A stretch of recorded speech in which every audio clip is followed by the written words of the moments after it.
बेताल बोला, विक्रमादित्य, तुझे एक कहानी सुनाता हूं। ले सुन। काशी में प्रताप मुकुट नाम का राजा राज्य करता था। उसके वज्र मुकुट नाम का एक बेटा था।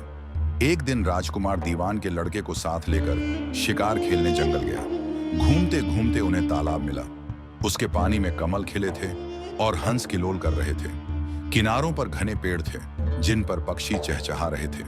दोनों मित्र वहां रुक गए और तालाब के पानी में हाथ मुंह धोकर ऊपर महादेव के मंदिर पर गए। घोड़ों को उन्होंने मंदिर के बाहर बांध दिया। वो मंदिर में दर्शन करके बाहर आए तो देखते क्या हैं कि तालाब के किनारे राजकुमारी अपनी सहेलियों के साथ स्नान करने आई है। दीवान का लड़का तो वहीं एक पेड़ के नीचे बैठा रहा, पर राजकुमार से न रहा गया। वह आगे बढ़ गया।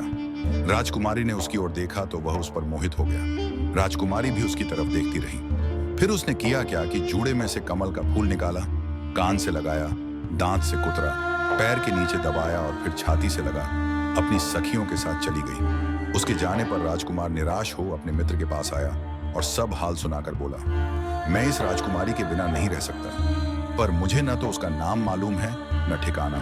वह कैसे मिलेगी? दीवान के लड़के ने कहा, राजकुमार, आप इतना घबराएं नहीं, वह सब कुछ बता गई है। राजकुमार ने पूछा, कैसे?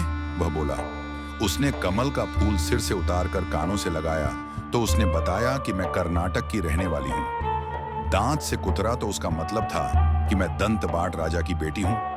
पांव से दबाने का अर्थ था कि मेरा नाम पद्मावती है, और छाती से लगाकर उसने बताया कि तुम मेरे दिल में बस गए हो। इतना सुनना था कि राजकुमार खुशी से फूल उठा।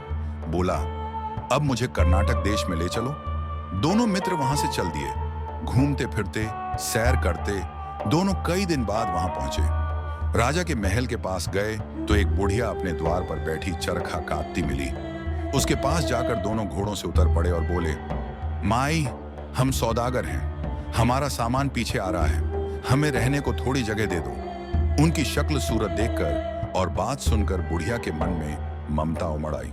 बोली, बेटा, तुम्हारा घर है, जब तक जी में आए रहो। दोनों वहीं ठहर गए। दीवान के बेटे ने उससे पूछा, माई, तुम क्या करती हो? तुम्हारे घर में कौन कौन है? तुम्हारी गुजर कैसे होती है? बुढ़िया ने जवाब दिया, बेटा, मेरा एक बेटा है जो राजा की चाकरी में है। मैं राजा की बेटी पहमावती की धाय थी। बूढ़ी हो जाने से अब घर में रहती हूँ।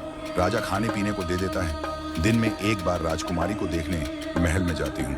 राजकुमार ने बुढ़िया को कुछ धन दिया और कहा, माई, कल तुम वहां जाओ तो राजकुमारी से कह देना कि जेठ सुदी पंचमी को तुम्हें तालाब पर जो राजकुमार मिला था वह आ गया है। आगे की कहानी अध्याय 4 में जानने के लिए चैनल को सब्सक्राइब करें और बेल आइकन पर क्लिक करें।